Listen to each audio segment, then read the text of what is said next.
अमीर और गरीब का कन्या पूजा। भैया 1 किलो आलू, 1 किलो सिंघाड़ा, आटा, काला नमक और साबुन दाना दे दो। चाहे 2 केजी ही कर दो। और ये चिप्स खाने के हैं। हाँ हाँ बहन, चिप्स तो व्रत के लिए हैं। तो व्रत के लिए ये सब 5 पैकेट कर दो। और गायत्री, तू कुछ खरीदेगी नहीं? तूने भी तो नवरात्रि का व्रत रखा है ना? नहीं नहीं भाभी, व्रत में ये और मैं उतना नहीं खाते। बस थोड़ा सा आलू ले लूंगी, उसी को उबाल के खा लेंगे हम लोग। ठीक है गायत्री, मेरे थैले उठा लो। हाँ हाँ भाभी, लाओ मैं उठा लेती हूँ। बस त्योहार आने की देरी है, पर्स खुल ही जाते हैं। मैंने तो तुम्हारे जेठी से कल ही 20,000 ले लिए, ताकि नवरात्र आ रहे हैं, काम आएंगे कन्या पूजन में बांटने के लिए और सामान के लिए। गायत्री, एक काम कर, सामने की दुकान पे चल, मैं 9 कन्याओं के लिए स्टील का डिबिया लूंगी। और तू कुछ नहीं लेगी? नहीं नहीं भाभी, अभी नहीं, आप खरीद लीजिए। अच्छा चल, मेरी नवरात्रि की शॉपिंग हो गई। ये पकड़ थैले और चल घर चलते हैं। सरला और गायत्री दोनों देवरानी जेठानी थी। सरला गायत्री की जेठानी थी, उसके पति महेश इसके कपड़े की दुकान थी। पैसा भी अच्छा खासा था। इसके विपरीत गायत्री का पति रमेश किराए का ऑटो चलाता था और गायत्री घरों में सफाई का काम करती थी। गायत्री और रमेश दोनों मिलकर घर का खर्चा चलाते और सरला इनका बहुत फायदा उठाती। गायत्री घर का पूरा काम करती थी और सरला उससे बहुत काम करवाती थी। दोनों के घर पास में ही थे, इसीलिए सरला उसे काम के बहाने बुला लेती थी। अरे गायत्री, कहाँ मर गई रे? थैला वहाँ रख दे और फ्रिज में जाके राजमा पड़े हैं, तू निकाल ले और ले जा, बच्चे तेरे खा लेंगे। और सुन, दोनों कमरों की बेडशीट बदल दे और मेरे लिए कवर न्यू चढ़ा दे। पागल, एक ऐसी काम करती है और मैं तुझे अपने घर में सफाई पे रख लेती, लेकिन लोग क्या कहेंगे, अपनी देवरानी को काम पे रखी है। मैं तो तुझे अच्छी तनख्वाह भी दे देती, पर क्या करूं। कुछ दिनों बाद नवरात्रि शुरू हो जाती है और दोनों अपने घरों में नवरात्रि की पूजा शुरू कर दी।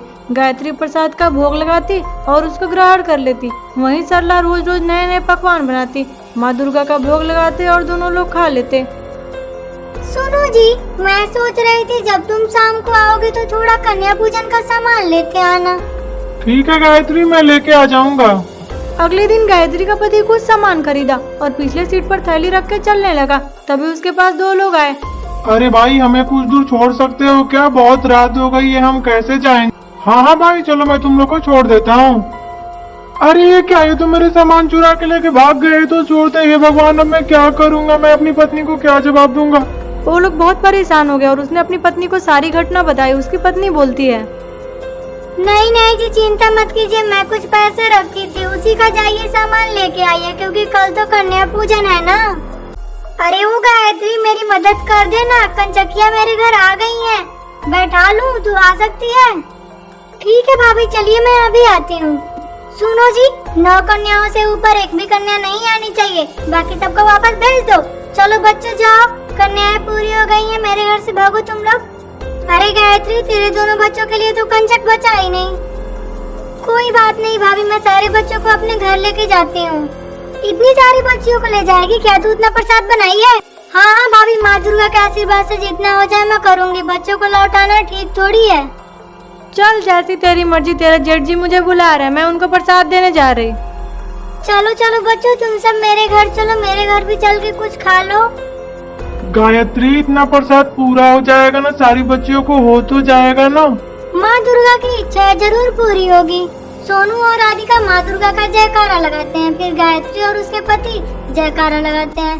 जयकारा माँ दुर्गा वाले की, बोलो सच्चे दरबार वाले की।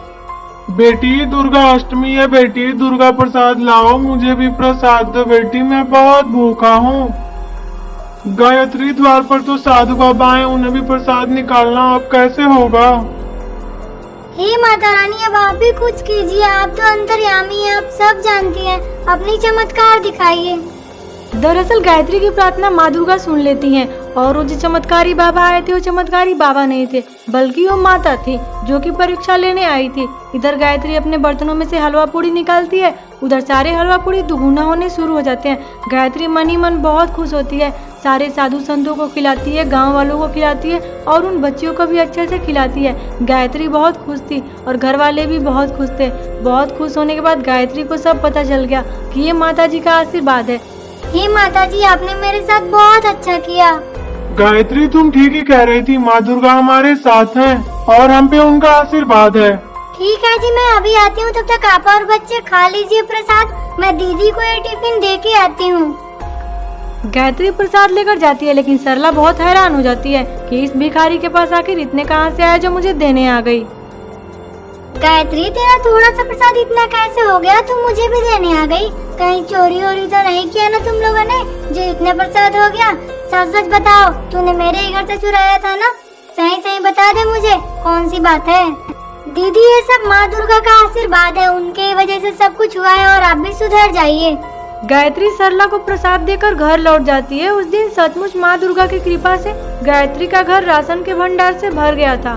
धीरे धीरे रमेश के कार्य में भी बढ़ोतरी होने लगी और अब उनकी घर की स्थिति बहुत अच्छी हो गई। इन सब के पीछे का वजह एक ही था, गायत्री ने सच्चे मन से व्रत किया था।